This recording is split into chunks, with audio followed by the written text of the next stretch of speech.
Continuamos con la unidad 2, tema 2, y nos corresponde en este momento hablar de porcentaje, promedio, tasa como indicadores. Hablemos entonces de porcentaje. Dijimos anteriormente que un porcentaje es una proporción multiplicada por 100. Eso no tiene mayor explicación. Ahora, lo que sí dijimos que para obtener porcentaje debiéramos de tener un conjunto que lo podamos dividir en categorías.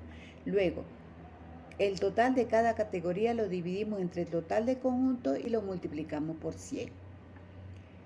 Además vamos a hablar de los usos. Dice que permite comparar fácilmente dos o más series cuyos totales son diferentes, pues estos quedan convenientemente reducidos hasta 100. Es decir, podemos tener dos conjuntos de los cuales podemos extraer información, le vamos a sacar porcentaje para una evaluación y no importa cómo sean los totales de esos dos conjuntos, porque igualmente vamos a hablar sobre una base 100. Dice que a través de los porcentajes se puede resumir la probabilidad de ocurrencia del hecho y además que es un indicador muy utilizado para estimar la contribución o importancia que tiene esa característica dentro del conjunto total. Al calcular el porcentaje, ¿qué es lo que queremos medir? Pues los eventos que ocurren en cada una de las variables de cada 100 eventos. La suma de esas categorías, cuando ya las obtengamos, cuando vamos a sumar, deben de sumar 100, no ni 99,9, porque me falta una décima, yo la voy a aproximar. No, tenemos que primero aproximar las proporciones y luego los porcentajes inmediatamente van a sumar 100. Dice que cuando se suman las categorías, en caso tal, cuando son proporciones deben sumar 1 y cuando son porcentajes deben de sumar 100. Y en ese caso echamos mano de redondeo en la proporción. Ahora, en cuanto a la lectura de un porcentaje, se hace de dos maneras. Yo puedo comenzar diciendo de cada 100 eventos que hay en ese conjunto, hay tanto de cada una de las categorías, sin nombrar el porcentaje. En cambio, cuando digo del total del conjunto, hay X% de cada categoría. Vamos a ver un ejemplo sobre la mortalidad infantil temprana proporcional por edad. Cuando hablamos por proporcionales, porque debemos sacar proporción y además porcentaje. Las categorías en este conjunto de mortalidad infantil temprana son dos, una menor de 1 año y otra de 1 a 4 años. Los casos en cada uno es de 1.337 en los menores de 1 año y de 1 a 4 años 257 para un total de 1.594. Sacamos las proporciones, las multiplicamos por 100 y me da como porcentaje de ese conjunto el 83,8 son menores de 1 año de cada 100 y 16,12 son entre 1 y 4 años, es decir, vamos a ver cómo es la lectura entonces de este porcentaje.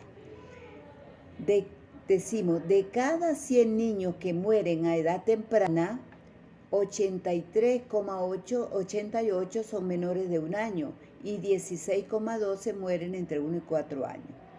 La otra manera es, del total de la mortalidad infantil temprana que podemos nombrar de 1.594, el 83,88% son de menores de 1 año y 16,12% mueren entre 1 y 4 años.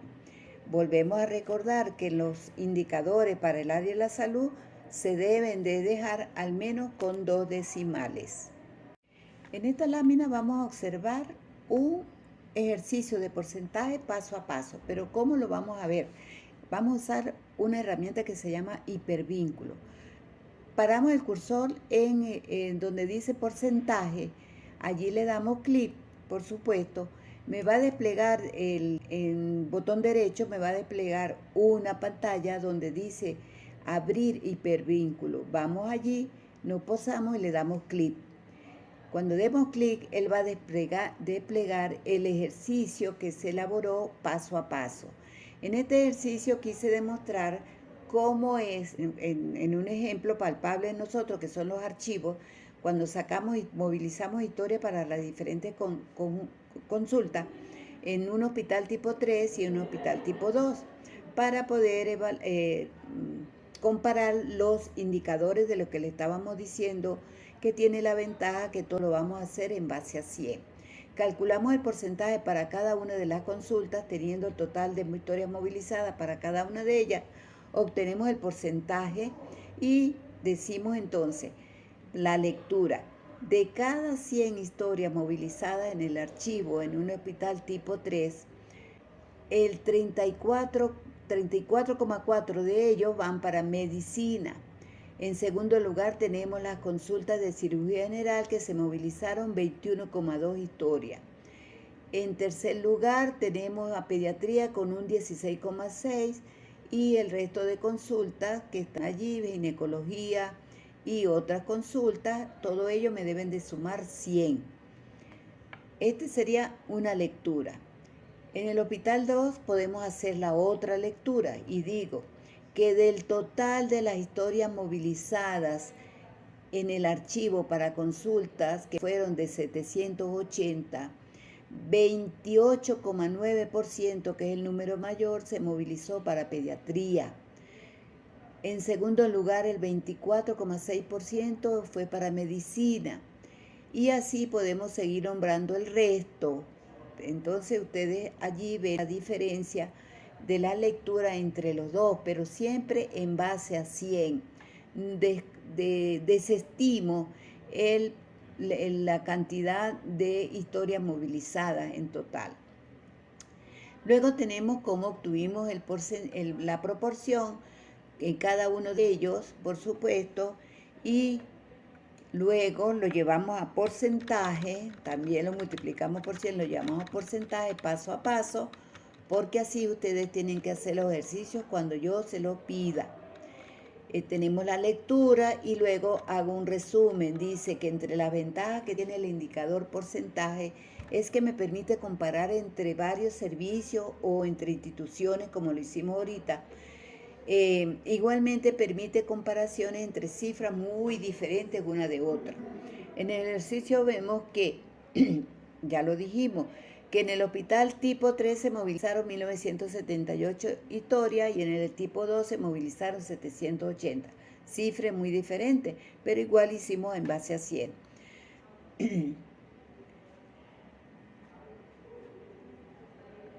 Esta es la manera como nosotros debemos hacer los ejercicios cuando yo se los pida como tarea. Continuamos con otro indicador que se llama promedio, muy utilizado en el sector salud. Y este promedio mide productividad, recuérdenlo siempre.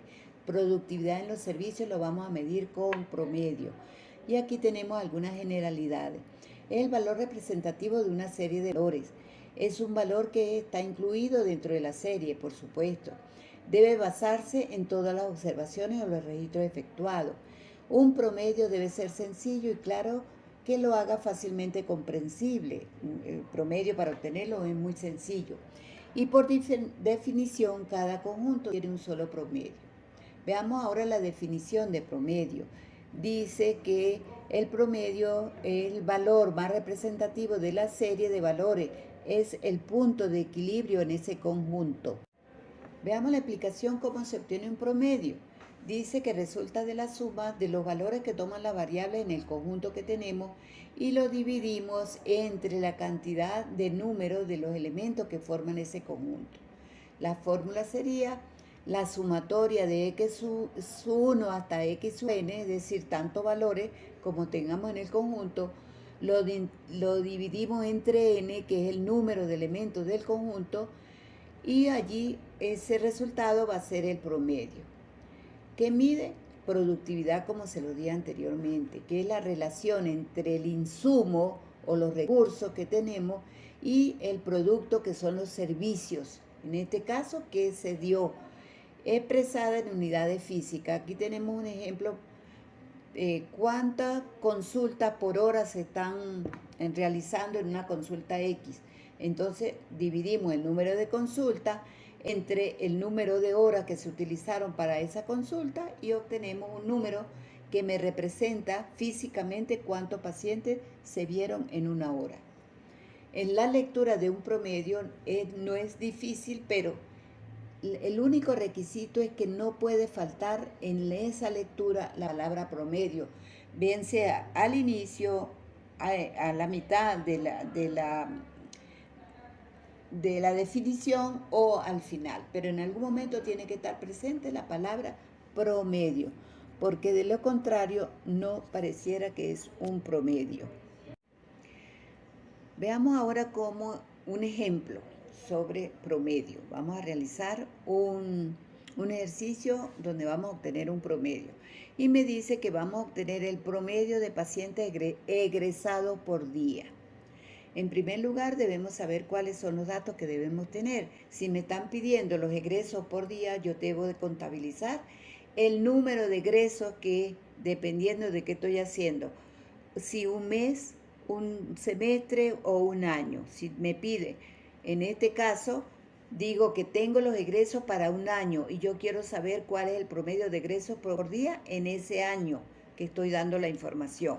Entonces tengo, en este caso, 13.856 egresos en un año.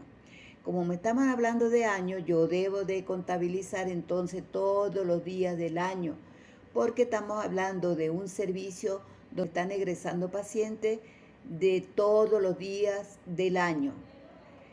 Y tenemos entonces la fórmula, dice, y la fórmula va a ser promedio, es decir, el nombre del indicador va a ser promedio de egresos por año. ¿Qué debo tener en el numerador? Pues el total de los egresos en el periodo que me están pidiendo.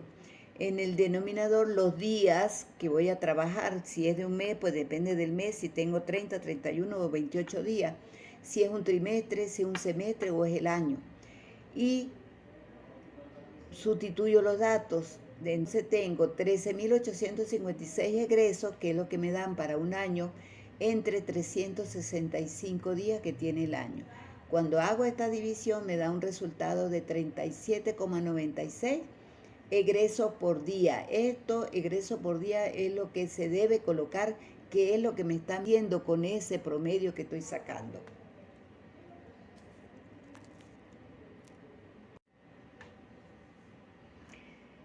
Veamos cómo es la lectura entonces de ese ejercicio que hicimos anteriormente.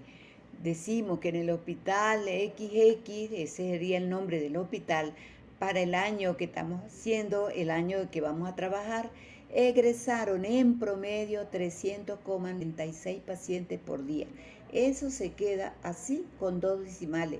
Aunque ustedes digan que estamos hablando de pacientes y no puede haber una parte de pacientes, no, pero estamos hablando no de los pacientes, sino un indicador que se llama promedio.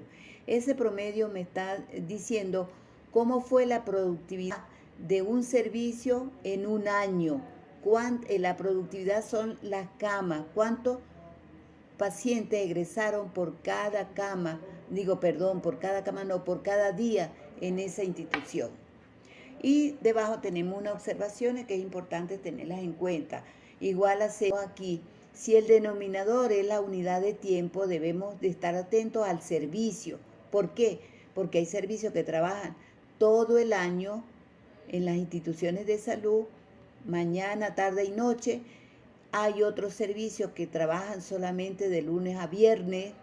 Hay consultas que solamente trabajan 2, 3 días a la semana. Todo eso lo tenemos que tomar en cuenta cuando vamos a sacar un indicador de promedio, porque estamos midiendo productividad.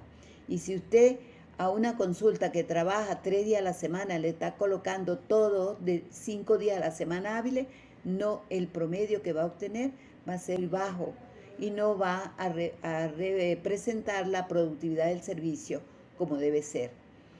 Y es igual, si al checar los datos que tenemos de ese servicio, observamos, por ejemplo, que hay muchos días que en esa consulta vieron muy poquitos pacientes por X causa. A lo mejor vieron 1 o 2 porque tuvieron que suspender la consulta por X. Ese número de días que vieron muy poquitos pacientes de alguna manera va a afectar la productividad del servicio cuando yo lo obtenga. Entonces hay que tomar una decisión. Si retiro esos días que no vieron pacientes por X causa, porque si no el promedio o la productividad que voy a obtener no va a reflejar la realidad del servicio.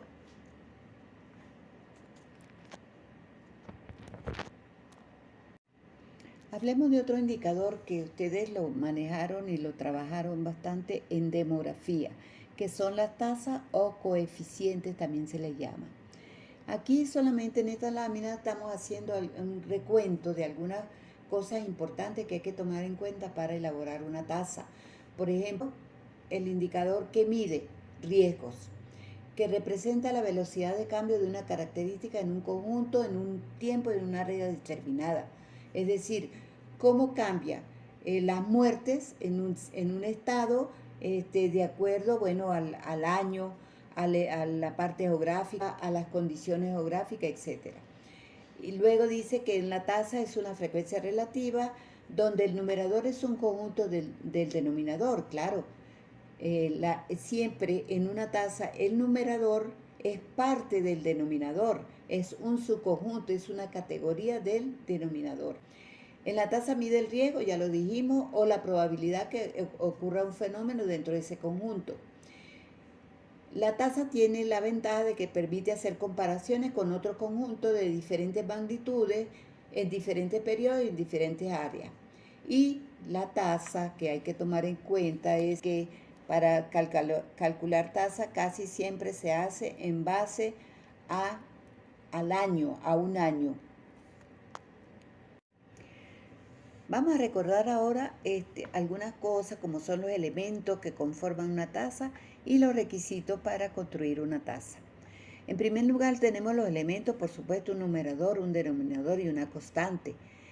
Decimos que en el numerador está parte del denominador, es un subconjunto, es el número de veces que ocurre un hecho en ese conjunto. Por ejemplo, las muertes en la población, ¿cuántos se mueren de esa población? En el denominador, pues la población expuesta a riesgo. En este caso, para morir, toda la población estamos expuesta al riesgo de morir. Y lo vamos a multiplicar con una constante que están normatizadas para utilizar, como son multiplicar por 100, por 1000, por 100.000, por 10.000, etcétera, etcétera. Eso va a depender entonces de qué es lo que tengo en el denominador como población expuesta al riesgo. En cuanto a los requisitos de la tasa, dice que lo principal es que debe haber concordancia entre el numerador y el denominador en 3 aspectos. Ese aspecto es la naturaleza del hecho. Es decir, el hecho que está en el numerador tiene que tener en correspondencia con la población expuesta al riesgo. Aquí tenemos un ejemplo que casi siempre se da para que sea comprensible rápidamente. Las muertes ocurridas por cáncer de próstata. ¿Quién es la población expuesta al riesgo de morir por cáncer de próstata? Entonces, en el numerador solamente debe estar la población masculina y en una edad comprendida, por ejemplo, a lo mejor dicen que de 30 en adelante. Esa es la población que debe estar expuesta al riesgo porque en el numerador el hecho es muerte por cáncer de próstata. Esa es la correspondencia.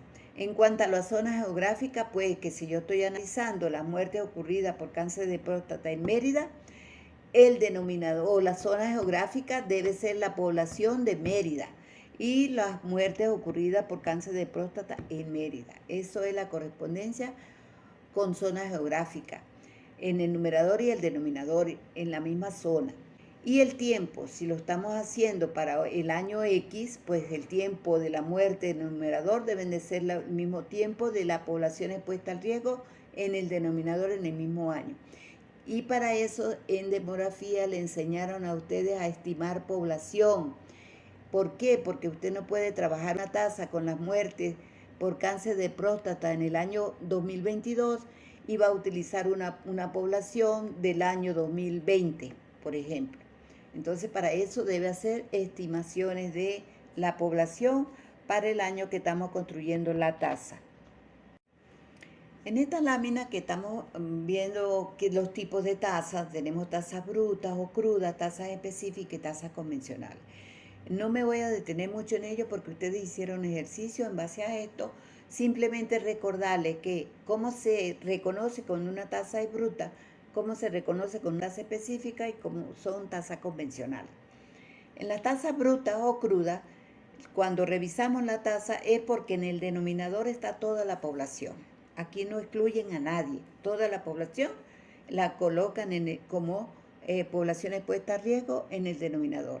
En cambio, cuando usted ve el denominador de una tasa que me está diciendo que solamente la población son masculinos en edad de tanto, estamos hablando de una tasa específica. La tasa específica, según el denominador, es que yo voy a decir, mire, esta tasa es específica, porque la población expuesta a riesgo solamente son las mujeres, los hombres, los niños en edad de tanto. Eso me está explicando y me está especificando que estoy frente a una tasa específica. Y la tasa convencional, como se dice, convencional es porque en algún momento se ha aceptado en convenciones que se han elaborado en la OPS, la OMS, que el denominador de esa tasa no va a ser la población expuesta al riesgo, porque a lo mejor ese dato es difícil encontrarlo. Entonces decidieron que se tome como población expuesta al riesgo tal cosa. Vamos a explicarlo acá y se lo habrán dicho a ustedes ya, la mortalidad materna. La mortalidad materna son las defunciones ocurridas por el embarazo, en el parto y en el puerperio. El denominador, la población expuesta al riesgo, sería la población en edad fértil que estuvo embarazada. Pero ¿cómo conocemos toda la población que estuvo embarazada en un año? Es difícil conocer. Entonces, por convención han dicho que para esa tasa se utiliza como denominador los nacidos vivos registrados. Eso es importante que tengamos presente. Esta lámina que vamos a examinar ahora dice ejercicios de tasa, pero vamos a leer lo que tenemos allí que es muy importante. Dice, es importante tener presente que el uso de la tasa a nivel de las instituciones como hospital y ambulatorio es limitado, debido a que se deben de construir en un periodo anual y que el denominador debe ir la población expuesta al riesgo a menos que se especifique claramente qué población vamos a tomar.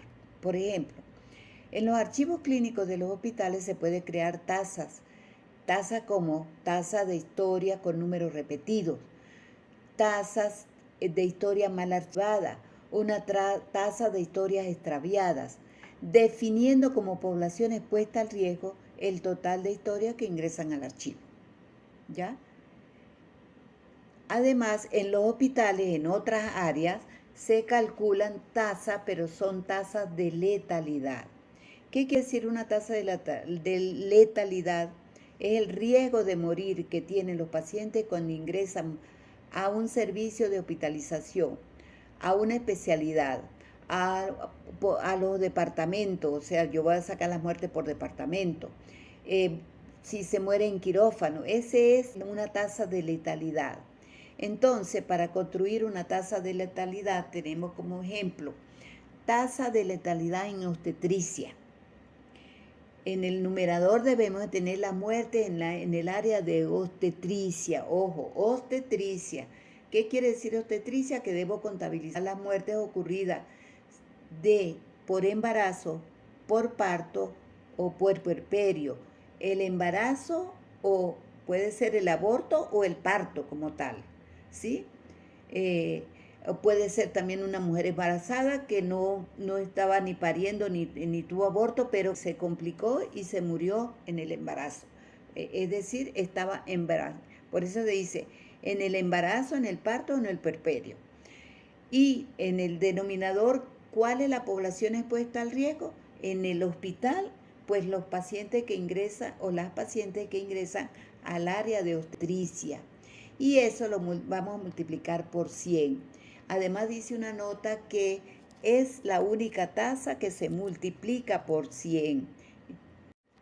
Así finalizamos esta tercera presentación que es muy importante para ustedes. Como siempre les dejo un mensaje que ustedes lo deben de leer y analizar. Dice, lo difícil ya lo hice. Lo fácil ya lo hice. Lo difícil lo estoy haciendo. Lo imposible me tardaré, pero lo lograré.